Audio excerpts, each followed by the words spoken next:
శాంతిలో ప్రవేశించుటకు జాగ్రత్త పడదాము. దేవుడు ఏదైతే ఇవ్వాలని ఆలోచన చేసి సిద్ధపరిచారో విశ్రాంతి అనేది, దానిలో ప్రవేశించటానికి ప్రారంభించారు. బాగానే హెబ్రీకి పత్రిక రాస్తూ బాగా ప్రారంభించారు. కానీ ఒక ప్రమాదం ఉంది మధ్యలో. ఏమిటా ప్రమాదం అంటే, ప్రారంభించిన వాళ్ళని గుర్తు చేశాడు. వాళ్ళు ప్రవేశించలేకపోయారు. ఎందుకు ప్రవేశించలేకపోయారు? ఇశ్రాయేలుని జ్ఞాపకం చేస్తున్నాడు. చక్కగా బయటకు వచ్చారు ఐగుప్తు బలహీనత నుంచి, ఫరో బానిసత్వం నుంచి. ఎర్ర సముద్రాన్ని కూడా దాటారు. ప్రయాణం చేసి మధ్యలో పడిపోయారు. ఎందుకు పడిపోయారు ఒకసారి జ్ఞాపకం చేసుకోండి అని చెప్తున్నాడు. ఎందుకంటే మా చూడండి రాయబడిన మాట ఏమిటి? కాబట్టి అవిధేయత వలన వారు పడిపోయినట్లుగా మనలో ఎవరినూ పడిపోకుండా ఆ విశ్రాంతిలో ప్రవేశించుటకు జాగ్రత్త పడుదాము. బాగా ప్రారంభించిన వారు మధ్యలో పడిపోయారు కదా,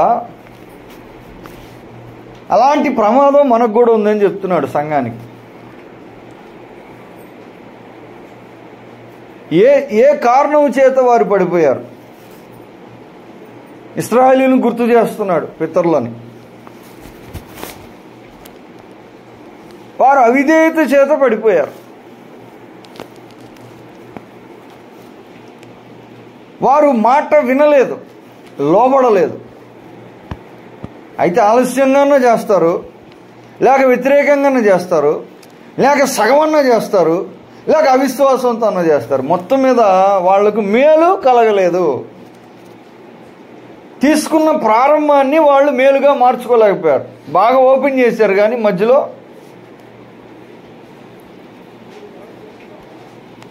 సో ఈరోజు సంఘానికి జ్ఞాపకం చేస్తున్న ఆలోచన ఏమంటే, ప్రభునందు ప్రియులారా, విశ్రాంతి ఒకటి ఉంది, దాంట్లో ప్రవేశించాలి.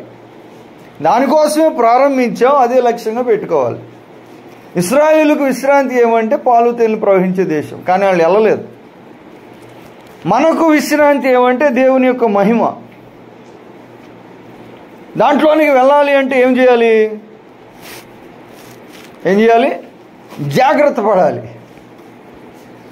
వెళ్ళేలాగా జాగ్రత్త పడాలి. ఎలా పడాలి? కింద ఒక మాట చెప్పాడు. ఏమని చెప్పాడు? ఎందుకనగా దేవుని వాక్యము సజీవమై బలము గలదై. వాక్యం గురించి చెప్తున్నాడు ఇప్పుడు. విశ్రాంతిలో వెళ్ళాలి, జాగ్రత్త పడండి అని చెప్తూ, ఎందుకంటే దేవుని వాక్యము. ఈరోజు మన ధ్యానాంశం ఏంటంటే, దేవుని వాక్యాన్ని ఎలా వాడాలి, అసలు ఎన్ని రకాలుగా అది వాడటం కోసం దేవుడు ఇచ్చారు, అవి మనం నేర్చుకోవాలి, వాడుకోవాలి. దాని వలన మేలు పొందాలి. దేవుని వాక్యం యొక్క ఇంకొక వాడికి ఈరోజు ఇక్కడ జ్ఞాపకం చేస్తున్నాడు. అది సజీవమై బలము కలిగింది, సజీవమైంది, చురుకైంది. జాగ్రత్త వాక్యం గురించి. జాగ్రత్త వాక్యం ఎలాంటిదో తెలుసుకోండి అంటున్నాడు. జాగ్రత్త పడండి. ఎందుకని? వాక్యం సంగతి నీకు తెలియదు. వాక్యం సంగతి మీకు ఒకసారి జ్ఞాపకం చేస్తున్నాను, కాబట్టి జాగ్రత్త పడాలి. ఎందుకు? వాక్యం ఏం చేస్తుంది, దానికి ఏముందో చెప్పాడు. అది జీవము కలిగింది, మామూలు జీవం కాదు. సృష్టికి మునుపున్న జీవం దాంట్లో ఉంది. అన్నిటికీ జీవాన్ని ఇచ్చిన జీవం దాంట్లో ఉంది. అసలు జీవం అనేదే దాంట్లో ఉంది. 2 చురుకైంది అన్నాడు. అంటే కదులుతూ ఉంటుంది అది. అసలు మాట అది. బలం కలదని రాశారు, కానీ అసలు చురుకైందని చెప్తున్నాడు. వాక్యం చురుకైంది. చురుకైనది చాలా పదునైందని చెప్తున్నాడు. వాక్యము ఏ రకంగా మనం వాడుకోవాలి? వాక్యం అయితే అందరి దగ్గర ఉంది. కొన్నిసార్లు వింటారు, కొంతమంది చదువుతారు, కొంతమంది చెప్తారు, కొంతమంది చేస్తారు. కానీ అసలు ఏ రకంగా దీన్ని వాడాలని దేవుడు ఇచ్చారు. ఒక ఉపయోగంగా చాలా ఉపయోగాలు ఉన్నాయి. మొదటి ఉపయోగం ఏమిటంటే, పాలు ఎలాగైతే తీసుకుంటారో రక్షణ విషయం లేదు నిమిత్తం అలా దాన్ని తీసుకోండి అని చెప్పాడు. వాక్యం ఏం చేయాలి? మీరు ఎదగాలంటే రక్షణలో ఎదగాలంటే ఏం చేయాలి? పాలు తాగినట్టు తాగండి. చిన్న బిడ్డ ఎలా పాలు తాగుతాడో 2 గంటలకు ఒకసారి డాక్టర్లు చెప్పారు మాకు.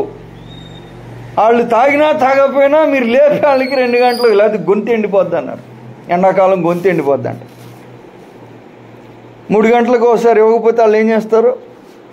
ఏడుస్తారు పిల్లలు. మాకు తెలియదు, వాళ్ళు చెప్పారు. పాలు ఎలాగైతే చిన్న బిడ్డ తీసుకోవాలో అలాగా మీరు తీసుకోండి. వాక్యాన్ని అలాగ వాడటం మనం నేర్చుకోవాలి. చదువుతూ ఉండాలి ఆపకుండా. పాలు తాగినట్టుగా తాగుతూ ఉండాలి. ఇది ఆ రోజు అదే మాట, ఈరోజు అదే మాట. మనకు రాదు, వచ్చా? వాళ్ళకు వచ్చా? మరి పేతురు చదువుకున్నాడా? పేతురు చదువుకున్నాడమ్మా? పేతురు చదువుకోవాలా? వీళ్ళకి రాదు కదా చదువు, వీళ్ళు ఎలా చెప్తున్నారు వాక్యం అన్నారు వాళ్ళు. పేతురు చదువుకోవాలా? యాకోబు పేతురు సహోదరు ఆంధ్రేయ కూడా చేపలు పెట్టేవాళ్ళు. వాళ్ళకి పెద్ద చదువు వచ్చి ఉండదు. వాస్తవానికి అసలు యేసు ప్రభు వారు కూడా నిజంగా స్కూల్కి వెళ్ళి చదివినట్టుగా చెప్పడానికి లేదు. ఈయన కూడా చదవలేదు కదా అన్నారు. సో చదువు రాదనే సమస్య ఉంది. ఆయనే చెప్తున్నాడు. అసలు చదువు రాదని జనాలు చెప్పిన ఆయనే అందరికీ ఏం చెప్తున్నాడు? ఇది మాత్రం మీరు చదవకపోతే, చదువు రాకపోతే ఏం చేయాలి? చదివించుకోవాలి. లేకపోతే నేర్చుకున్నా మీరు చదవాలి. లేకపోతే ఫోన్ ఆన్ చేస్తే అది చదువుతూ ఉంటుంది. ఇప్పుడు ఈజీ అయిపోయింది, ఇంకా మనం తప్పించుకోవటానికి లేదు. ఎందుకంటే ఫోన్ చదువుతుంది, ఇప్పుడు ఆన్ చేస్తే చదువుతూ ఉంటుంది అదే. కనుక వాక్యమును ఎలా వాడాలి? పాలు తాగినట్టు తాగాలి. మళ్ళీ యేసు ప్రభు వారు ఇంకొక మాట చెప్పారు. ఏమని చెప్పారు? ఆహారం తీసుకున్నట్టుగా మీరు వాక్యాన్ని తీసుకోవటం నేర్చుకోండి.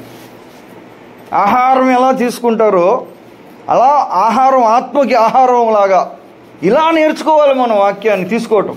బైబిల్ అందరికీ ఉంది, పెద్ద ఖరీదేం కాదు. చెప్తారు, చదువుతారు. ఈరోజు గంటకు ఒకటి చదువుతుంది వాక్యం, గంటకు ఒకసారి చదువుతుంది. టవర్లోంచి ఫుడ్ దాంట్లోంచి వినపడుతుంది. అయితే ఎలా వాడాలి? అనుభవ జ్ఞానంతో మనకు రావాలి. ఎలా రావాలి?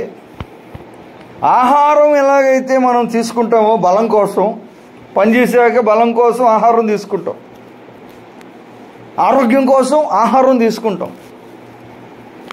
అలాగ బలం కోసం, ఆరోగ్యం కోసం. ఒక ఆయనకి అనారోగ్యం వచ్చి పడిపోతే మంచం మీద సేవ ప్రారంభించిన సహోదరుడు బ్రదర్ గారికి ఆరోగ్యం ఏం జబ్బో తెలియట్లా, అనారోగ్యం వచ్చి పడుకున్నాడు. పెద్ద పాస్టర్ గారు వచ్చి డాక్టర్లు ఏమి చెప్పలేదు. వాళ్ళు, అయ్యా నీకు మాట చెప్తాను, నేను మందు ఇస్తా అని చెప్పాను. 103వ కీర్తన 3వ వచనం చదవమన్నాడు. 103వ కీర్తన 3వ వచనం చదువు నువ్వు. ఏముంది దాంట్లో? నీ దోషములన్నిటినీ కుదుర్చువాడు, నీ పాపములన్నిటినీ క్షమించువాడు. ఇది పొద్దున ఓ 10 సార్లు చదువుకో, మధ్యాహ్నం ఒక 10 సార్లు చదువుకో, రాత్రి ఒక 10 సార్లు చదువుకో. ఎలాగైతే ట్యాబ్లెట్లు వేసుకుంటావో పొద్దున్న, మధ్యాహ్నం, సాయంత్రం అలా చదివి ఆయనకి అదే మందులాగా పనిచేసి మంచి ఆయన చెప్పిన సాక్ష్యం ఇది. నాకు స్వస్థత ఈ వాక్యాన్ని మందులాగా తీసుకున్నప్పుడు వచ్చిందంట. మందులాగా తీసుకున్నా, టైం టు టైం. ఆహారంలాగా తీసుకోమని చెప్తున్నాడు వాక్యాన్ని.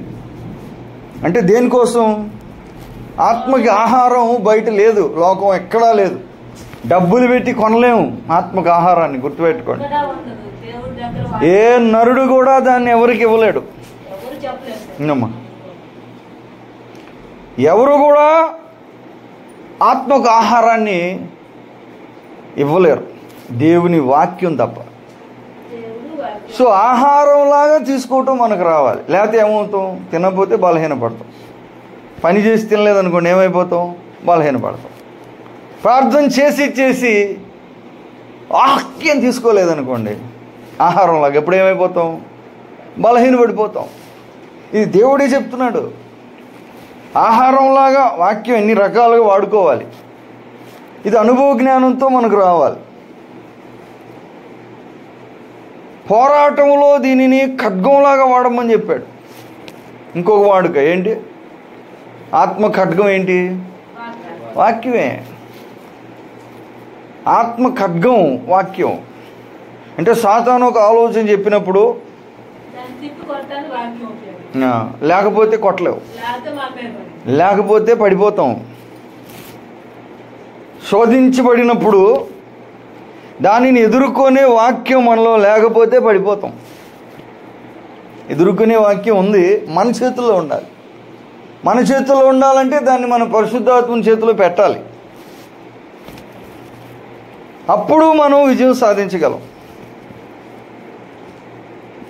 ఇలా కూడా నేర్చుకోవాలి వాక్యాన్ని వాడటం. తాగాలి, తినాలి, అద్దంలాగా చూసుకోమన్నాడు. మళ్ళీ చూడండి, యాకోబు రాసిన పత్రిక ఒకసారి మనం చూస్తే 1వ అధ్యాయం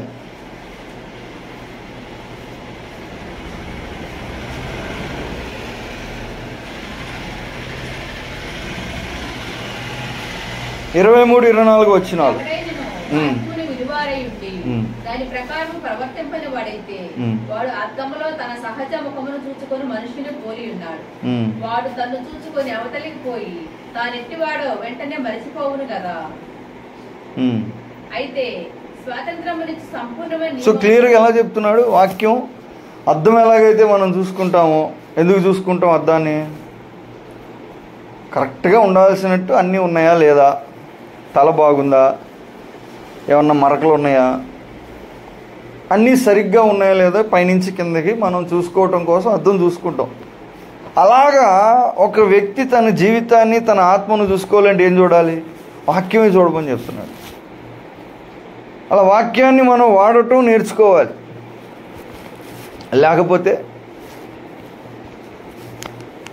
లేకపోతే ప్రభునందు ప్రియులారా, మన జీవితంలో చాలా విషయాలు మనం కోల్పోతాం. ఎందుకంటే వాక్యం ఏమై ఉంది? అది యోహాను రాసిన సువార్త 1:1 వాక్యము దేవుడై ఉండెను. సో దేవుని అనేక రూపాలు మనం అందుకొని దానిని వాడుకోవటం మనకు రావాలి. ఇక్కడ ఒక మాట చెప్తున్నాడు, వాక్యము పై రూపాన్ని చూస్తుంది, లోపల రూపాన్ని చూస్తుంది అని చెప్పాడు.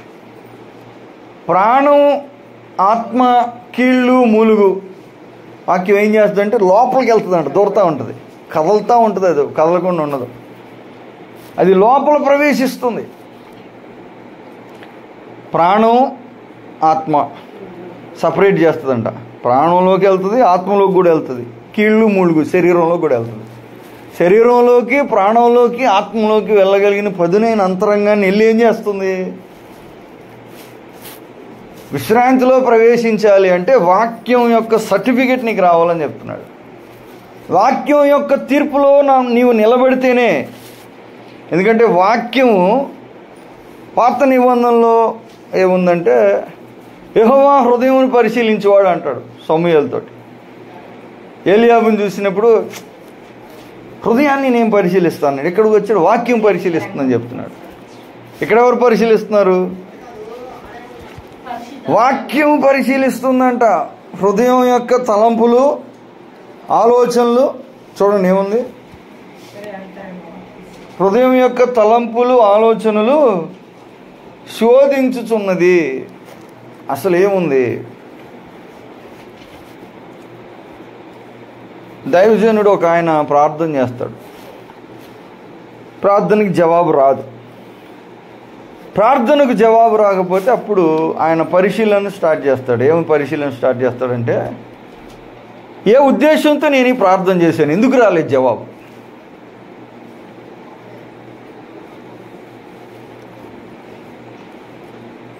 దేవుని మహిమ కోసమా నేను అడిగింది కాదా? వాక్యాన్ని బట్టి పరిశీలన చేసుకుంటాడు.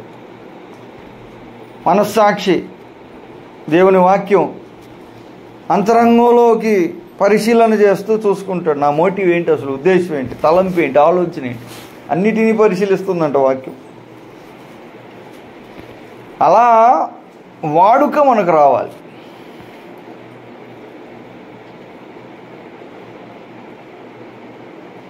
లేకపోతే విశ్రాంతిలో ప్రవేశించడానికి జాగ్రత్త పడండి అని చెప్తూ వాక్యం ఏం చేస్తుందో చెప్తున్నాడు. అంటే వాక్యం తీర్పు తీరుస్తుంది. నీకు తెలీదా అది ఎంత పదునైందో? లోపలికి వెళ్ళి చూస్తుంది ఏముందో.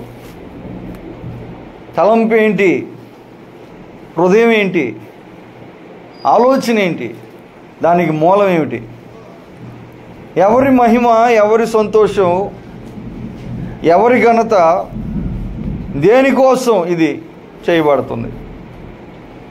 ప్రార్థన గురించి యాకోబు కూడా రాశాడు బాగా. చూడండి, యాకోబు పత్రిక 4వ అధ్యాయం, యాకోబు రాసిన పత్రిక 4వ అధ్యాయం ఒకసారి మనం చూస్తే చాలా విషయాలు. ప్రభునందు ప్రియులారా, దేవుని వాక్యాన్ని మనం వాడటం నేర్చుకోవటం లేదు. వాక్యం యొక్క రూపాలు మనం ఉపయోగించుకోవటం లేదు. ఊరికే వాక్యం అంటే పేరుకేదో చదువుతున్నారు, ఉత్తర ప్రత్యుత్తరంగా చదువుదామని చెప్పి ఒక వచ్చిన మీరు, ఒక వచ్చిన మేము అని ఊరికే చదువుతున్నారు. అంటే ఏదో చదవాలి కాబట్టి చదవటం, లేకపోతే చెప్పాలి కాబట్టి చెప్పటం, వినాలి కాబట్టి వినటం, అలా కాదు. చూడండి, యాకోబు పత్రిక ఏముంది, 4వ అధ్యాయం 2-3 వచనాలు.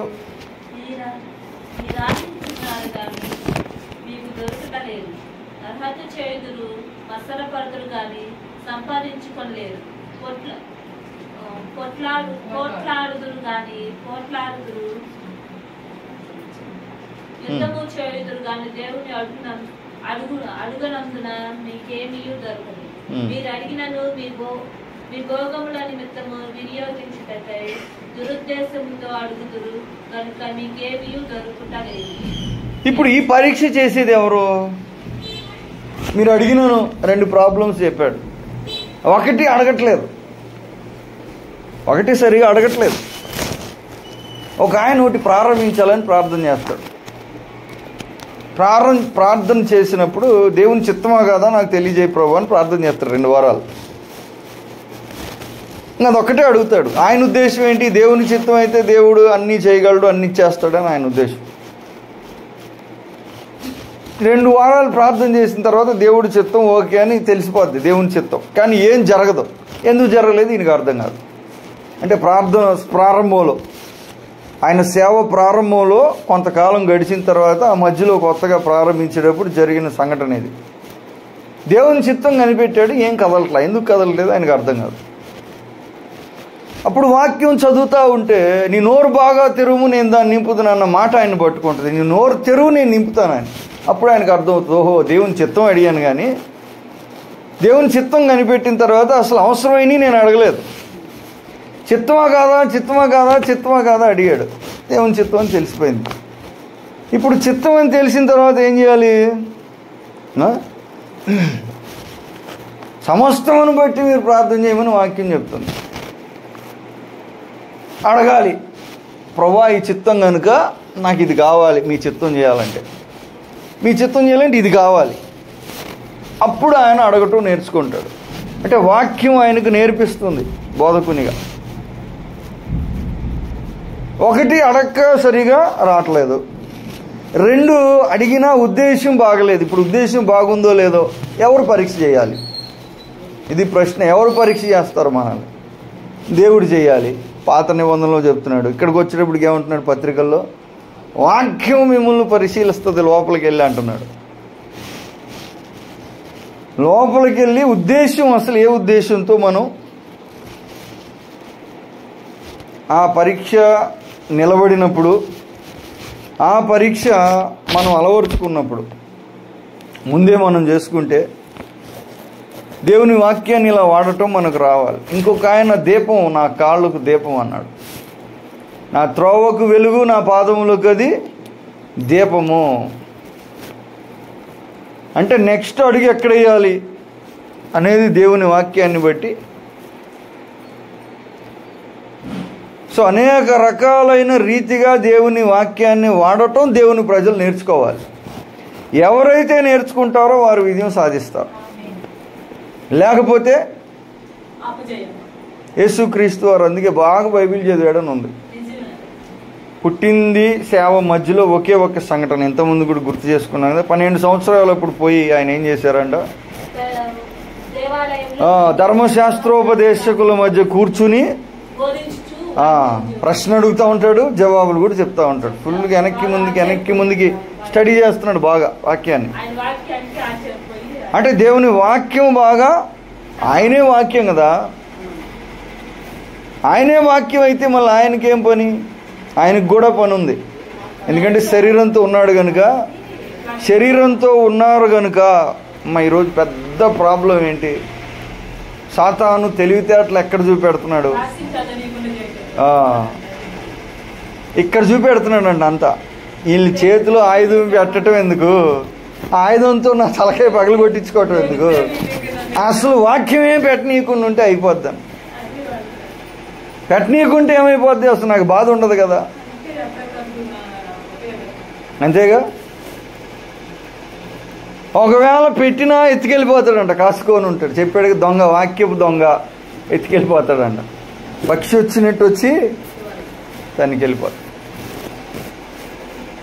ఎందుకంటే అది నాటుకుంటే ఫలిస్తుంది, ఫలిస్తే వాళ్ళు తింటారు. ఆకలి పుట్టినప్పుడు ఆకలి వల్ల వాళ్ళని ఏదైనా చేపించవచ్చు. ఇక్కడ ఇది ఆహారంగా వీళ్ళు వాడటం నేర్చుకుంటే, జీవజలంగా దీన్ని వాడటం వీళ్ళు నేర్చుకుంటే, నన్ను కొట్టే ఆయుధంగా వీళ్ళు దీన్ని వాడటం నేర్చుకుంటే, చీకట్లో వెలుగు కలిగించే దానిలాగా వీళ్ళు వాడటం నేర్చుకుంటే నేనేమైపోవాలి?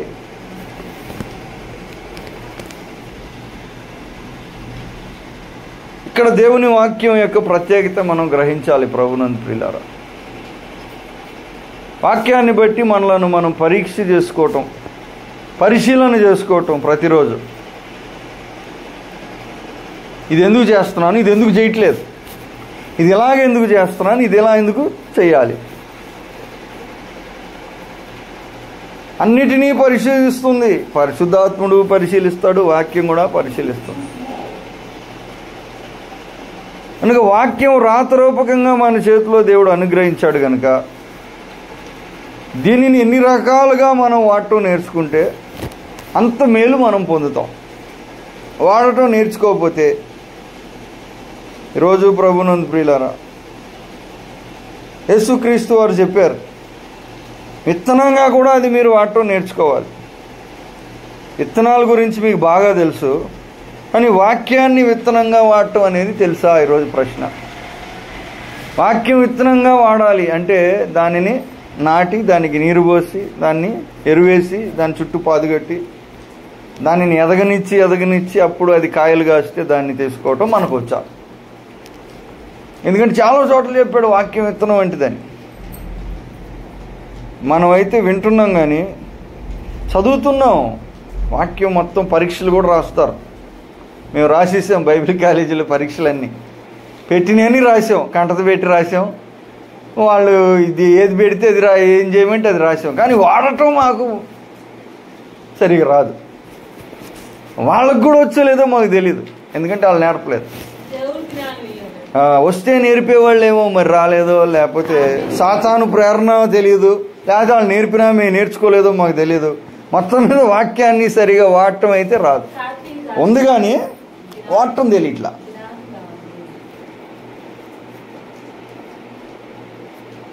సో ఈ ప్రత్యేకమైన ప్రభునందు ప్రియులారా వాక్యం మనం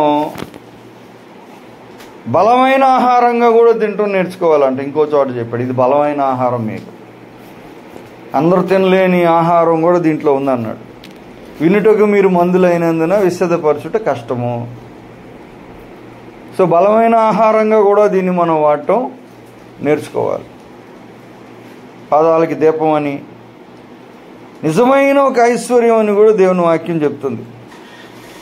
ఒక సందర్భానికి దేవుని వాక్యం తీసుకోవటం చాలా ప్రాముఖ్యం. ప్రతి సందర్భానికి సంబంధించిన దేవుని వాక్యం మనం తీసుకుంటే తప్ప మనం ఆ సందర్భాన్ని ఎదుర్కోవటం కానీ, నిలవటం కానీ, విజయం సాధించడం కానీ సాధ్యం కాదు. ప్రభునందు ప్రియులారా, మత్తయి సువార్త 6వ అధ్యాయం చూడండి, 6:11. మత్తయి సువార్త 6:11.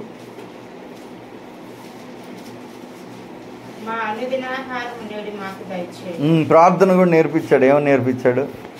దేనికోసం చేయమంటున్నాడు ప్రార్థన? మామూలుగా చదివితే ఇది మామూలుగా రైసు, తర్వాత చపాతీ, ఈ పాలు, టీ, దీని గురించి చేయమన్నాడు అన్నట్టుగా ఉంది. కానీ చదవగా యేసుక్రీస్తు వారి బోధ వినగా 4:4 చూడండి, మత్తయి సువార్త 4:4.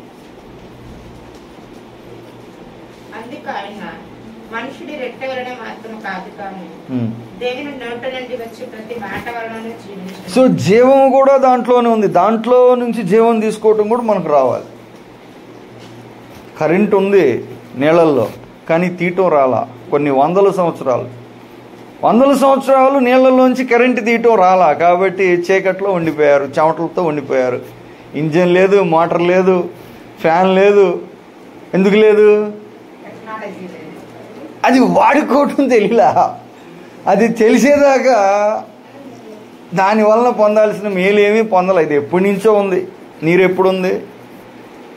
1వ రోజు నుంచే ఉంది. ఆదికాండం 1వ రోజు నుంచే ఉంది. నీరు, జలము అక్కడి నుంచి ఉంది. అది అక్కడే కరెంట్ ఉంది, కానీ తీయటం రాలా.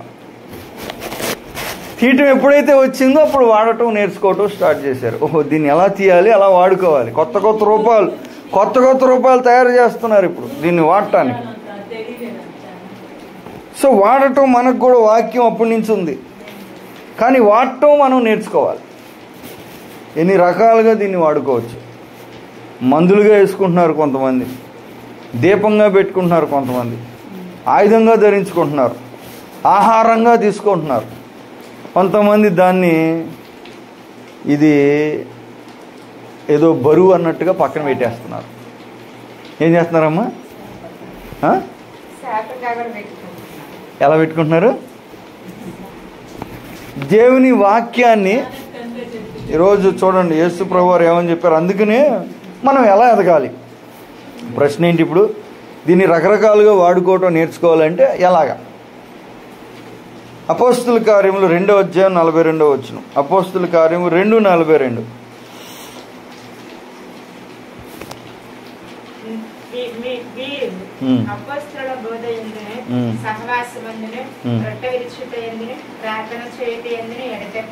అపోస్తులు కూడా ఏమని చెప్పారంటే, మాకు దేవుడు ఏ పని అయితే చెప్పాడో ఆ పని మేము చేయాలి కనుక మాకు ఇచ్చినవి అన్నీ కరెక్ట్గా జరగాలి కాబట్టి 2 బాగా చేయాలి మేము అని చెప్పారు. 2 చేస్తామని కూడా చెప్పారు, వేరే ఏమి చేయమన్నారు. తిండి సంగతి పక్కన పెట్టండి అన్నారు. అయ్యా తినకపోతే ఎలాగా ఆకలి అయిపోద్ది, గొడవలు అయిపోతాయి, తేడాలు వచ్చేస్తాయి, చీలికలు అయిపోతాయి, డబ్బులు వేస్ట్ అయిపోతాయి. అసలు మీకు అర్థమవుతున్నా ఏం జరుగుతుందంటే? మీకే అర్థం కావట్లా మేము ఏం చేస్తున్నాము. మేము ఇది బాగా చేస్తే కానీ అది బాగా జరగదు అన్నట్టు చెప్పారు. వాళ్ళు ఏం చెప్పారు? వాక్య పరిచర్య అందు మేము చాలా చెప్పాలి మీకు అన్నారు. వాళ్ళు చెప్పాలన్నారు, వీళ్ళు కూడా ఏం చేశారు? వీళ్ళు కూడా విన్నారు. అపోస్తలుల బోధ యందు ప్రార్థన కూడా ముఖ్యమే, కానీ ఒట్టి ప్రార్థనే చేస్తే ఏమవుతాం? మనం డైరెక్షన్ తప్పుతాం. మనకు ఒక రూట్ మ్యాప్ ఉండాలి. దేవుడిచ్చిన ఒక రూట్ మ్యాప్. ఇది విశ్రాంతిలో చేరుకోవాలి అంటే మ్యాప్ ఫాలో అవ్వాలి. అపోస్తుల కార్యములు 17వ అధ్యాయం 11వ వచనం. 17-11.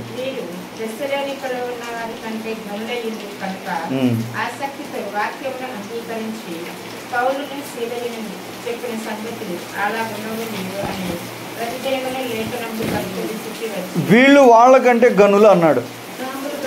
ఎవరెవరికంటే గనులు?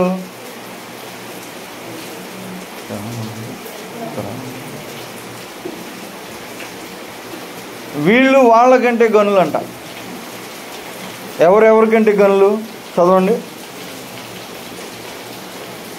పౌలుని సీలయు చెప్పిన సంగతులు అలాగున్నవి లేవు అని ప్రతిదినమును లేఖనములు పరిశోధించి వాళ్ళకి వీళ్ళు చాలా విషయాలు చెప్పారు. వీళ్ళు ఏం చేశారు? వీళ్ళు అలా ఉన్నాయో లేదో పరిశీలన చేస్తున్నారంట. చెప్పి విని వదిలిపెట్టట్లా. మనం ఏం చేస్తాం? జనరల్గా బాగా వినేసి విన్నయన్నీ మనం ఏం చేసుకుంటాం?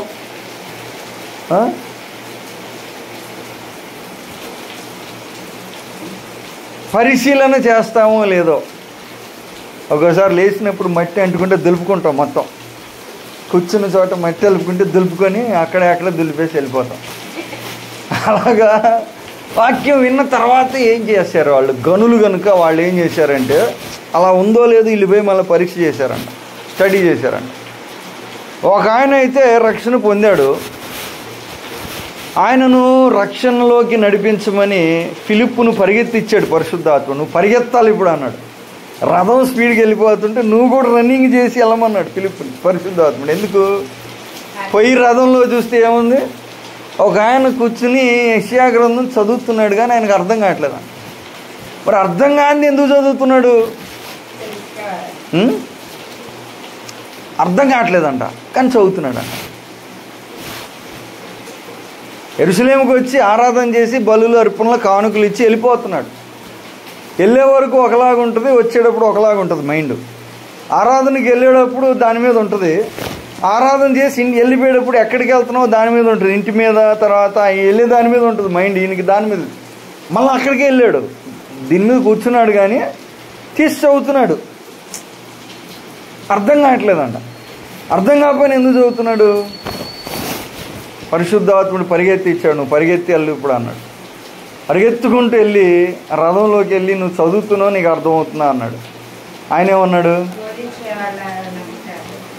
చెప్పకపోతే నాకు ఎలాగ అర్థమవుతుందయ్యా, రాయటం అయితే రాశాడు కానీ దేవుడు, అది కొంచెం ఇక్కడ కొంచెం అక్కడ ఉంది, అది అర్థం కాకుండా ఉంది, మర్మంగా ఉంది, నాకు ఎలాగ అర్థమవుతుంది అంటే, రాసేవాళ్ళను పంపిన దేవుడే ఇప్పుడు నీకు చెప్పేవాడిని కూడా పంపాడయా, నువ్వు నేను చెప్తున్నాయని. దీని అర్థం ఏంటంటే, మా చూడండి ఏం జరిగింది. అర్థం కాకపోయినా చదువుతున్నాడు ఆయన. వీళ్ళకి అర్థమైనా అర్థం కాకపోయినా దేవుడు రాసేసాడు. వీళ్ళు పరిశీలన చేస్తారు అని వాళ్ళు పట్టించుకోకుండా వాళ్ళు వాక్యం చెప్తున్నారు. కొంతమంది పోయి పరిశీలన చేస్తున్నారు దాన్ని, అలా ఉందా లేదా, అసలు ఏమి విన్నాం మనం, ఇది ఎందుకు చెప్పారు, దాని అసలు ఉపయోగం ఏంటి, వాడుకేంటి. సో ఎలా ఎదగాలని మనం ఆలోచన చేసే క్రమంలో, ఒకటి మనం వాక్యాన్ని బాగా వినాలి, రెండు పరిశీలన చేయాలి దాంట్లో అలాగ ఉందా లేదా అని. మనం మామూలుగా చదివితేనే ఎదుగుతాం, ఎవరు కూడా చెప్పక్కర్లా. ఎందుకంటే పేతురు ఏమని చెప్పాడు చూడండి, రాసిన మాట, మొదటి పేతురు చెప్పిన మాట ఒకసారి మనం జ్ఞాపకం చేసుకున్నాం. మొదటి పేతురు 2వ అధ్యాయం 2-3 వచనాలు. మొదటి పేతురు 2వ అధ్యాయం 2-3 వచనాలు.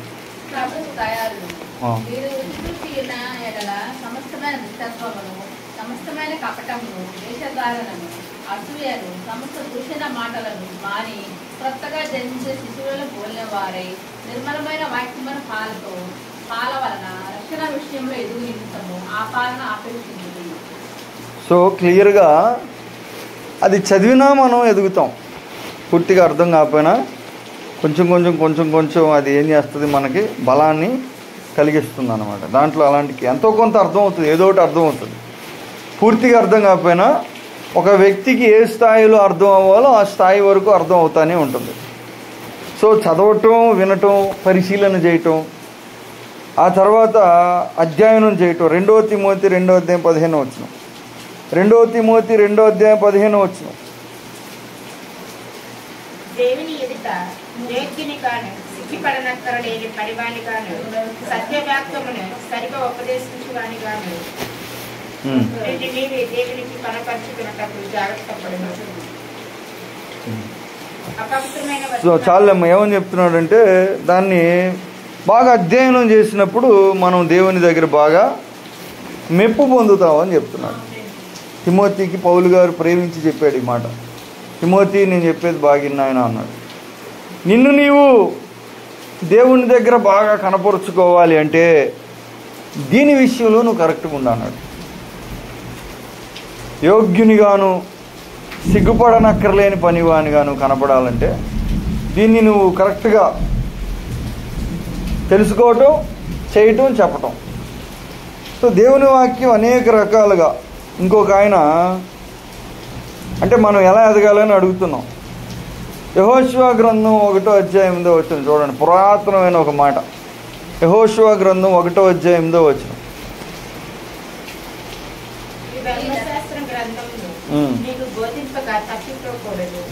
దానిలో వ్రాయబడిన వాటిలన్నిటి ప్రకారం చేయుటకు నీవు జాగ్రత్త పడినట్లు దివారాత్రము దాన్ని ధ్యానించిన ఎడల నీ మార్గమును వర్ధిల్ల చేసుకుని చక్కగా ప్రవర్తించగలవు. దివారాత్రము దానిని ధ్యానించిన ఎడలా.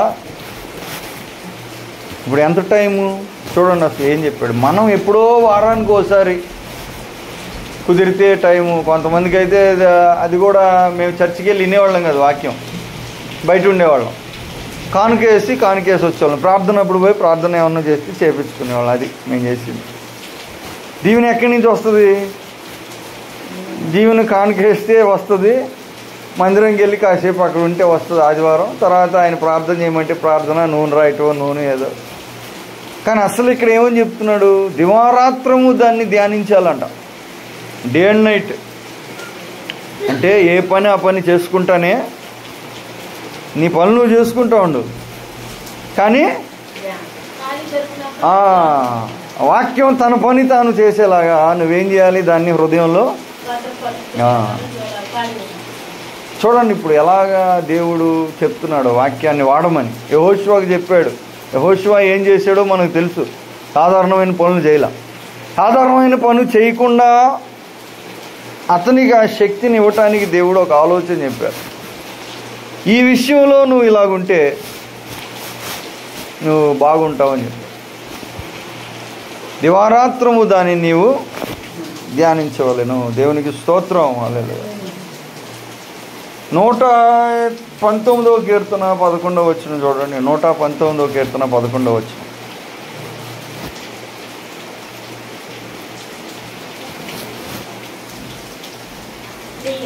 నేను పాపం చేయకూడనట్లు నా హృదయంలో రాత్రి ఉంచుకొని ఉన్నాను. సో ఈ మాట దావీదు మహారాజు రాశాడు అనుకుందాం. ఉదాహరణకి గొర్రెల కాపరగా ఉన్నప్పుడు రాశాడా, రాజుగా ఉన్నప్పుడు రాశాడా? First question. గొర్రెల కాపరగా ఉన్నప్పుడు రాస్తే గొర్రెలను కాయటం తేలిక కష్టమా? మరి చాలా బిజీగా ఉన్నప్పుడు మరి వాక్యాన్ని ఎలా పెట్టుకున్నాడు హృదయంలో? లేదు, రాజుగా ఉన్నప్పుడు చేశాడు అనుకుందాం. రాజుగారికి ఖాళీ ఉంటుందా? అయినా మనసులో ఆ పని చేసినా ఈ పని చేసినా ఇది మాత్రం తేలికగా పనులు చేయట్లేదు. ఆయన తేలికైన పనులు చేయట్లా. పొలం వేయటం కష్టమా, గొర్రెలు కాయటం కష్టమా? మరి చెప్పండి, ఏది కష్టం? పొలం అంటే ఎక్కడిదక్కడే ఉంటుంది, కదలదు. ఈ కదులుతా దూకుతా ఎటు పోతే తెలీదు. 24 hours మానిటరింగ్ చేయాలి. పొలం అయితే ఒక రోజే ఉండొచ్చా, కాసేపు చేసి కాసేపు వదిలిపెట్టవచ్చు పొలాన్ని. గొర్రెలను అలా కాదు, గొర్రెలు చాలా కష్టం. మరి అంత కష్టమైన పనిలో కూడా ఈయన ఏం చేయటం నేర్చుకున్నాడు? బయట పని బయటే, లోపలది లోపలే నేర్చుకున్నాడు. జాగ్రత్త పడటానికి, ఆశీర్వదింపటానికి గుర్తు చేసుకున్నాడు అన్నమాట. హృదయంలో వాక్యాన్ని పెట్టుకున్నాను. ఎలా పెట్టుకుంటాడు? గుర్తు చేసుకోకుండా పెట్టుకుంటాడా? కంటతో పట్టి ఉంటాడు దేవుని వాక్యాన్ని. ఈరోజు ప్రభునందు ప్రియులారా, లూకాసు వార్త 11:28 వచనం. లూకాసు వార్త 11:28. ఆయన అవును గాని దేవుని వాక్యం విని దాన్ని కైకొని వారు మరీ ధన్యులని చెప్పారు. సో వాక్యం చేయటం ఇంకా దీవెనగా ఉంటుంది. హృదయంలో పెట్టుకోవటం, ధ్యానం చేయటం, చదవటం అన్ని ఆశీర్వాదాలు ఇస్తున్నాయి. ఇక అల్టిమేట్ ఆశీర్వాదం ఏంటంటే చేయటం అంట. విన్నది విన్నట్టు చేసేయమన్నాడు యేసు ప్రభు వారు చెప్పారు. మరి ధన్యులు అయిపోతారు అన్నాడు చేస్తూ ఉంటే నువ్వు. ఈరోజు ప్రభునందు ప్రియులారా, దేవుని వాక్యాన్ని ఎలా వాడాలో మనం తెలుసుకోవాలి. ఉంటే ఉపయోగం ఏముంది? కత్తి ఉంది సౌలు దగ్గర, కానీ వాడటం రాలేదు సౌలు మహారాజుకి. మంచి కత్తి చేసి పెట్టుకున్నాడు. అది కాసేపు కట్టుకుంటాడు సైడ్, కాసేపు ఇట్లా అంటాడు, దాంతో ఫోటోలు దిగుతాడు, కాసేపు దాన్ని ఇట్లా అంటాడు. కానీ అసలు వాడే టైం వచ్చేటప్పటికి దాన్ని వాడాల. ధనం కూడా సరిగ్గా వాడకపోతే అది ఉపయోగపడదు. బలము కూడా సరిగ్గా వాడకపోతే ఉపయోగపడదు. జ్ఞానం కూడా వాడకపోతే ఉపయోగపడదు. వాక్యం కూడా అది సరిగ్గా వాడకపోతే ఉపయోగపడదు. ఇది మనం అవగాహన చేసుకోవాలి ప్రభునందు ప్రియులారా. సో ఈరోజు నా యొక్క ఆలోచన ఏమంటే, దేవుని వాక్యాన్ని మనం అనేక రకాలుగా వాడుకోమని దేవుడు ఇచ్చారు. అలా వాడినప్పుడు ఆ ఫలం మనం పొందుకుంటాం, లేదంటే ఆ ఫలం మనకు రాదు. సో ఈరోజు ఒక తీర్మానం మనం తీసుకున్నాం. వాక్యాన్ని వాడటం నేను నేర్చుకోవాలి రకరకాలుగా. ఆహారంలాగా, తర్వాత దీపంలాగా, అద్దంలాగా, ఆయుధంలాగా, మనకు గురువులాగాను, మనం తాగే నీటిలాగాను, సుత్తిలాగా కూడా ఉందని చెప్పాడు దాన్ని. అదేం చేస్తుంటా వాక్యం, బండను పగలగొట్టే సుత్తి లాంటిదని కూడా చెప్పాడు. అంటే కఠినమైన హృదయాలను కూడా అది బద్దలు కొట్టేలాగా ఉంది దాంట్లో కృప. దేవుని వాక్యం నిష్ఫలముగా వెనక్కి తిరగదని చెప్తున్నాడు. దేవుని మాటగానే వదిలితే సమస్తాన్ని చేసింది అదే. సో ఈ వాక్యం ముందు మనం విశ్వాసం ఉంచటం ఉంచకపోవటం అన్నీ ముడిపడిపోయి ఉన్నాయి ఒకదానితో. విశ్వాసము వాక్యంతో ముడిపడిపోయింది, విశ్వాసం వాక్యం ప్రార్థనతో ముడిపడిపోయి ఉన్నాయి. ఇవన్నీ పరిశుద్ధాత్మని ద్వారా జరుగుతున్నాయి. వీటికి మూలం యేసుప్రభువు వారు అయి ఉన్నారు. సో ఒకటి ఏదైనా కరెక్ట్గా మనం చేస్తే ఇంకోటి మనకు చేయటం తేలికైపోతుంది. ఈరోజు ప్రభునందు ప్రియులారా, వాక్యము మన అంతరంగాన్ని పరిశీలన చేస్తుంది కనుక అలా పరిశీలన చేయటానికి వాక్యాన్ని మనం అనుమతించి దానికి అవకాశం ఇచ్చి మన హృదయం సరిగ్గుందో లేదో వాక్యం చెప్పినప్పుడు మనం దానిని సరిచేసుకోవటం కూడా నేర్చుకుంటూ దేవుని సన్నిధిలో నిలబడినప్పుడు గొప్ప ధైర్యం కలుగుతుంది. మనకి ధైర్యం ఎందుకు కలగట్లేదు? ప్రార్థనలో ధైర్యం ఎందుకు కలగట్లేదంటే మనం సరిగ్గా లేవని మనకు తెలుసు కాబట్టి. నువ్వు సరిగ్గా లేవని నీకు ఎలా తెలుసు? ఎందుకంటే వాక్యం చెప్తుంది కాబట్టి. వాక్యం చెప్తుంది ఇది ఇలా ఉండాలి అని. మనం అలా లేవని మనకు తెలుసు కాబట్టి మనం దేవుని దగ్గర ధైర్యంగా అడగట్లేదు. మీరు అడగండి అంటాం, నువ్వు అడుగు అంటాం. ఎందుకంటే మనకు తెలుసు. అర్థమవుతుందా? సో దేవుని సన్నిధిలో గొప్ప ధైర్యం తెచ్చుకో. దేవుని ధైర్యం కలుగుతుంది మనకి. వాక్యం మనలో కార్యాన్ని చేయనిస్తే మనం అంటే దాని ప్రకారం చేయటానికి మనం తీర్మానం తీసుకుని ఇష్టపడితే ప్రభువునందు ప్రియులారా, చిన్న చిన్న వాటితో మొదలుపెట్టి పెద్ద పెద్ద ఇట్లకి వెళ్ళిపోతూ ఉంటుంది అడగటం. ధైర్యంగా కరెక్ట్గా వాక్యాన్ని వాడటం నేర్చుకుంటే, రాకపోతే వాక్యం వాడటం నేర్చుకోకపోతే ఏమి. ఈరోజు ఎలాగ దేవుని సమీపించాలి వాక్యం చెప్తుంది, ఎలాగ ధూపాన్ని సిద్ధపరచాలి వాక్యం చెప్తుంది, ఎలాగా మనలను మనం సరి చేసుకోవాలి, ఎలాగ దాన్ని ఆయుధంగా, అన్ని విషయాలు. సో ఈరోజు చెప్పాలనుకున్న అంశం ఇదే. వాక్యాన్ని సరిగ్గా వాడటం మనం నేర్చుకోవాలి. ఉంది కానీ మనం సరిగా దాన్ని ఆహారం తీసుకునేలాగా చదవాలి రోజు. పాస్టర్లు జనరల్గా ఎందుకు చదువుతారంటే వేరే వాళ్ళకి చెప్పడానికి చదువుతారు. మేము అలాగే చదివాం. చాలామంది ఇప్పటికీ అలాగే చదువుతారు. ఇది నేర్చుకుంటే పోయి ఎవరికో వాళ్ళకి ఏదో ఒకటి చెప్పేయచ్చని అలాగ నేర్చుకొని అలాగ ముక్క ముక్కలుగా చేసి చెప్పడానికి వింటారు. కానీ మనం చేద్దామని వినరు. వీళ్ళు చదివేసి వెంటనే చెప్పేస్తారు పోయి ఎవరో ఒకరికి. అది మంచిదే, కానీ అసలు ఏం చేయాలంటే మనం చేయటానికి చదవాలి. ఆహారంగా నాకు ఇది కావాలి, ఈరోజు జీవాహారంగా ఆత్మీయ ఆహారంగా నాకు కావాలి. ఈరోజు దేవుడు ఏం పెడతారు? విందు భోజనం పెడతాను అన్నాడు దేవుడు. మరి ఏం పెట్టలేదే అనుకుంటాం మనం. ఏం విందు భోజనం పెట్టట్లేదు. విందు భోజనం ఇదే. నువ్వు దీన్ని తీస్తే, దాన్ని లోపలికి వెళ్ళనిస్తే అది అప్పుడు ఆహారం. ఆయన అన్నాడు, జుంటి తేనె దారల్లాగా ఉంది నాకు నీ వాక్యం అన్నాడు. తేనె మధురంగా, అంతకంటే మధురంగా ఉందంట ఆయనకి. అలా ఉంది ఆత్మకి ఆయనకి. ఇంకోసారి కొవ్వు మీదడు దొరికినట్టు తృప్తి కలిగిస్తుందంట. ఏమి నిజంగా తిన్నావంటే నిజంగా తినలేదు, అబ్బే తినలేదన్నాడు యేసుప్రభు వారు. తిన్నావంటే లేలేదు.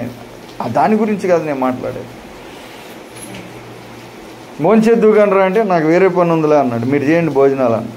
నాకు వేరే పని ఉంది, తండ్రి చిత్తం చేయటమే నాకు ఆహారం, భోజనము, పానం. సో ఈరోజు ప్రభునందు ప్రియులారా, ప్రేమించి దేవుడు మనకిచ్చిన ఈ వాక్యాన్ని అనేక రకాలుగా వాడుకోమని దేవుడు మనకిచ్చారు.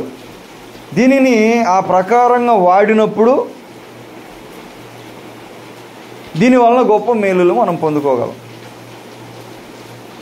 ఇప్పుడు కొడవలి లేకుండా మీరు కోతలు కోయాలంటే తేలిగ్గా ఉంటుందా? చేతులతో పోయి పీకుతా ఉన్నారనుకో దాన్ని, ఎంత కష్టంగా ఉంటుంది. ఆ పనిముట్టు వాడటం రావాలి మనకి, అప్పుడు చాలా తేలికైపోతుంది. అది ఉన్నా వాడటం రాకపోతే మనకు శ్రమ ఎక్కువ అవుతుంది. సో ఈరోజు దీన్ని రకరకాలుగా వాడటానికి నేర్పించమని, ఏదో ఒక రకంగా ప్రారంభించి అన్ని రకాలుగా దేవుని వాక్యాన్ని వాడటం నేర్చుకొని కృప పొంది గొప్ప దీవెన పొందాల్సిందిగా ప్రభుపేట మనవి చేస్తూ నేను ఈ చిన్న మాట ముగిస్తున్నాను. దేవుడు మనందరినీ కూడా తగిన జ్ఞానంతో నింపి ఆశీర్వదించునుగాక. ఆమేన్.